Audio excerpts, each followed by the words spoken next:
Okay, everybody, thank you very much for watching Days of the Wolf as another exciting episode.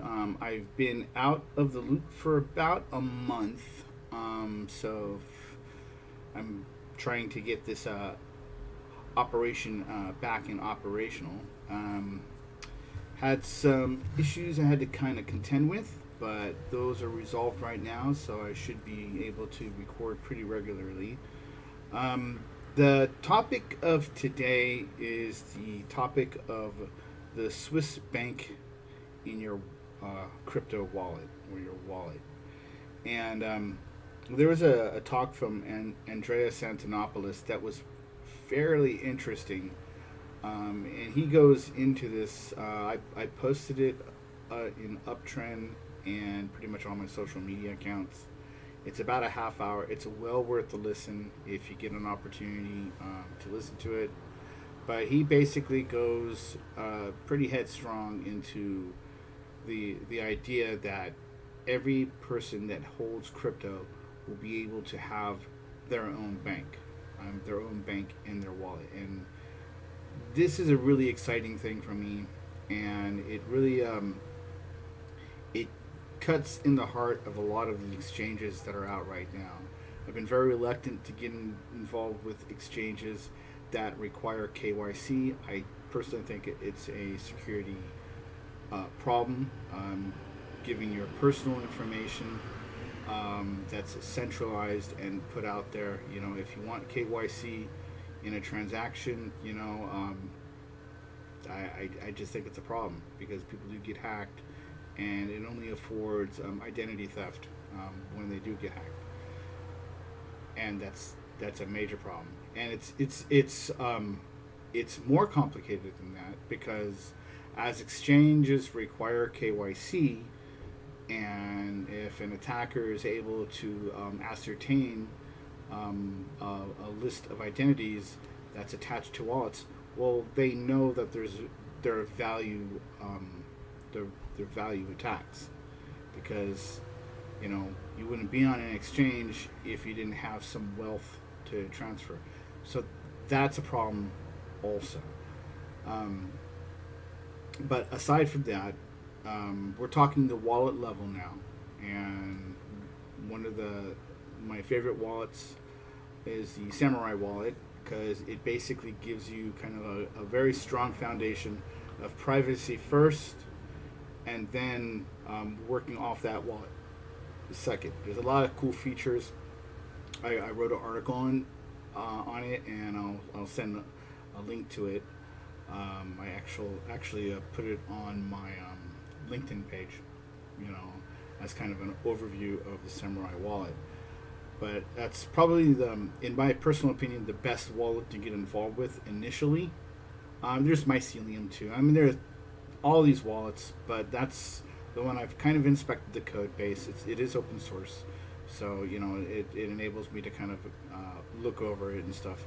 And I just love the features. I think it's really grand, and it gives a lot of options for you to stay private and keep your privacy private. Um, so the next level, going into an exchange, going into is what a lot of people are kind of getting involved with. A lot of them are putting up their KYC information, which I think is dangerous. You shouldn't have to put up your KYC information just for authenticating transactions. I know the regulators want to regulate, and they can do what they have to, and they can scare off most of the people. But it's like eventually there's going to be an ecosystem that evolves accordingly. If you want and you value your privacy and you want to have a Swiss bank account in your wallet, you know, you are the person where it starts and stops. If you want to KYC the people that you interchange with, that's on you. But it's more along the lines of the vulnerability of it. So a Swiss bank in your wallet.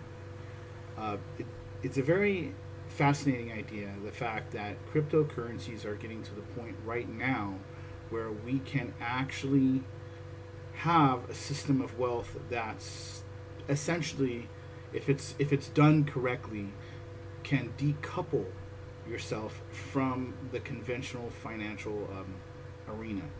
And in doing that, you basically have the portability and the pliability to exchange wealth anywhere on the planet.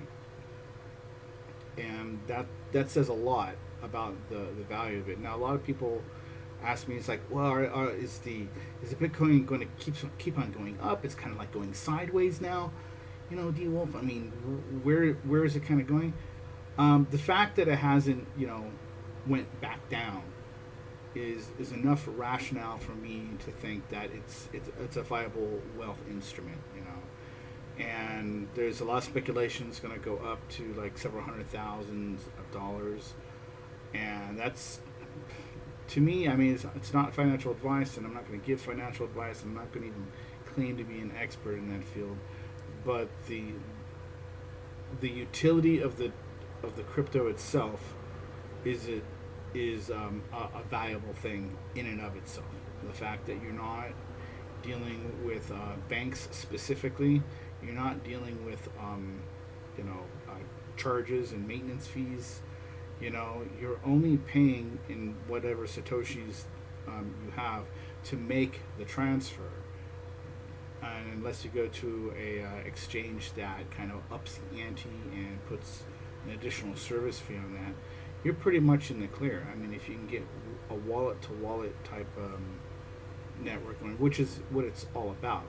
The only reason the exchanges are in existence is just because it makes it easier for the end user. And that's the one thing that we're really working hard on, as developers, to get that experience in that UI so it's seamless. I've seen a couple of videos where they're trying to kind of live just off crypto. I think there was one in Thailand. I got to check the my history and stuff, but they go in where they're trying to just exist off cryptocurrency itself, and sometimes it's working, sometimes it's not. It's not all the way there, but ultimately, anything that decouples yourself from the fractal reserve system of banks and stuff like that. And when I say decouple, you're insulating your wealth independently in your own Swiss bank account. That's your wallet, from the banks, which, I'm an advocate against any type of custodial management of your wealth, because your wealth is your wealth. And that's it. And I call it wealth because it seems to be a more appropriate term. I could call it money, but that gives the idea that it's like greenbacks, coins and stuff like that. This is wealth specifically. And sideways gains are better than drops. And I fully well expect that in 2020, when the next halving happens for Bitcoin, it's going to increase in price. Now, I had that sentiment with Litecoin. It didn't quite work out, I mean, it actually dropped. But I never really made an investment in Litecoin. So, well, I actually take that back. I made an investment in Litecoin, but I kind of got back out because I just didn't see it going anywhere, at least not right away. So I put it back into Bitcoin, and that's kind of where I'm staying. Now, a lot of people ask me, it's like, well, what's the best deal of going about this? How should we kind of manage it? HODL your Bitcoin as much as you can, at least until if you're a U.S. citizen, at least until the situation with taxes kind of clear up. Because if you're being charged a taxable event on every single trade you do, whether it's on the off-ramp to fiat or not, or just crypto to crypto, that's going to be crazy. Not just in the paying of taxes, but the management of it all. Because if you're a really super high trader, I mean, you're making taxable events all over the place and stuff. And I'm sure at some point, a good accounting program would take care of all of that, but it shouldn't have to. And unfortunately, that's kind of the world that we're living in right now. So I'm gonna stop this video here. This is just trying to get back into the video scene. I'm going to be doing more videos and more explanations, and I'll have interesting links. I just put a core question about investments from Litecoin to Bitcoin or Ethereum. Feel free to read that. That should be on Uptrend as well. But until later, this is D Wolf signing off.